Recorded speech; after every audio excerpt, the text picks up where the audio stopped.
Super Paper Mario is one of my favorite games ever. I had played it on the Wii a decade ago and really enjoyed it. The story was deep and interesting, the mechanics were cool, and the side quests and challenges kept me going for a long time. And after playing Undertale, another great game, I started to notice some subtle similarities between the two. So today, we're going to be taking a look at 5 ways in which Super Paper Mario was one of the inspirations for Undertale. Also, before we get started, I just want to say that there are going to be major spoilers for both Super Paper Mario and Undertale in this video. But without further ado, let's get into it.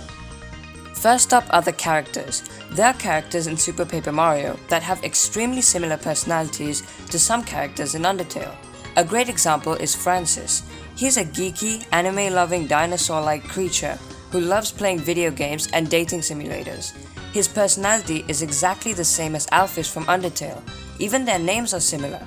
There are some other examples, like Count Bleck, who makes people suffer because he lost someone really dear to him, similar to Asgore.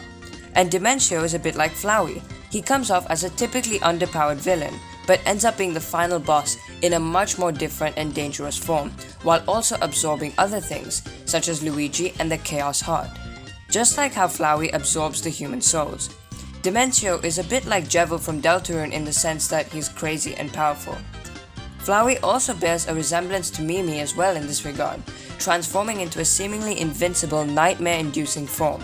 Speaking of Mimi, don't you think she bears a striking resemblance to Muffet? There's also the Internet, a robotic game show host just like Mettaton.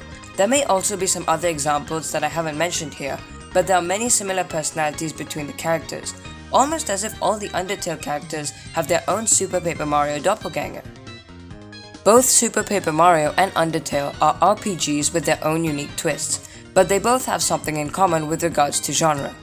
In both games, you come across numerous instances where the genre completely changes. Here's some examples.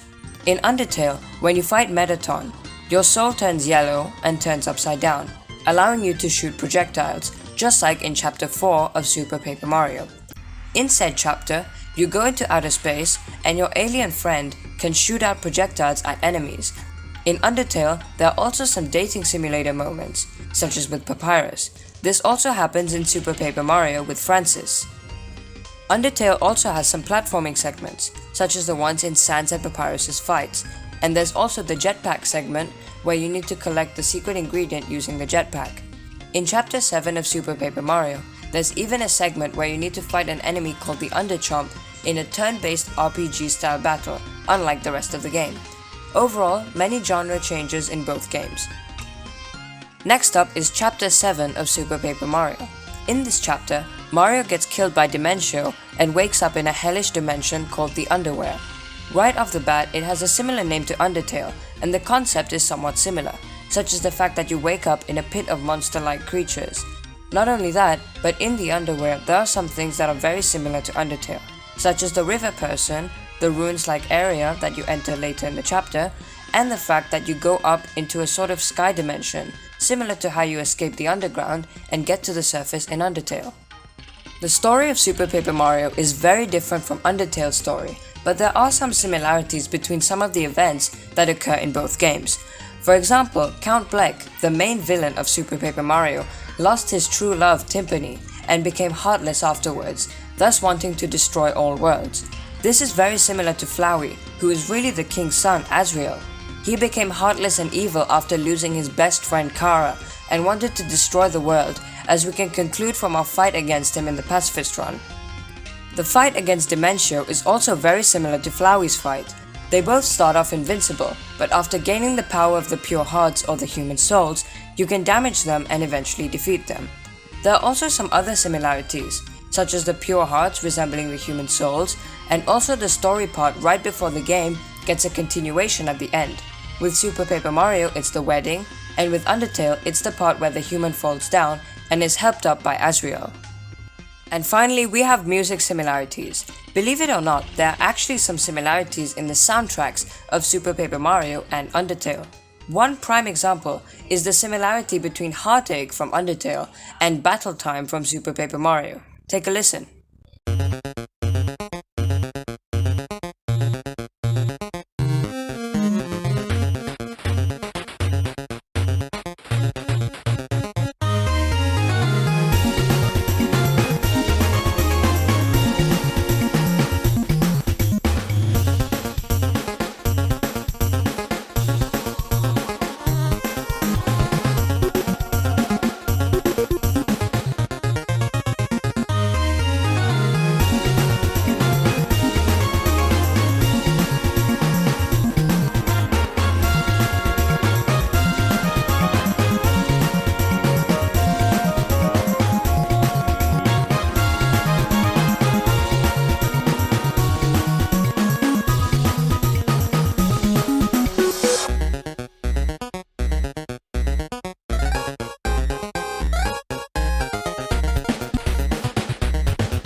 As you can hear, many parts are very similar. Even the instruments sound quite similar as well. I had noticed this on my very first playthrough of Undertale actually. Another example is today's story, the music that plays at the very beginning. It shares a very interesting leitmotif with Undertale's main theme, specifically Once Upon a Time, which also plays at the very beginning. Check it out.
So in conclusion, Super Paper Mario and Undertale share numerous similarities and they are both extremely good games in their own right.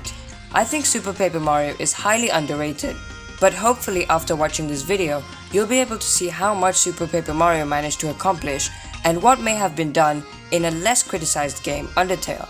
With all that said, thank you all so much for watching and have a great day.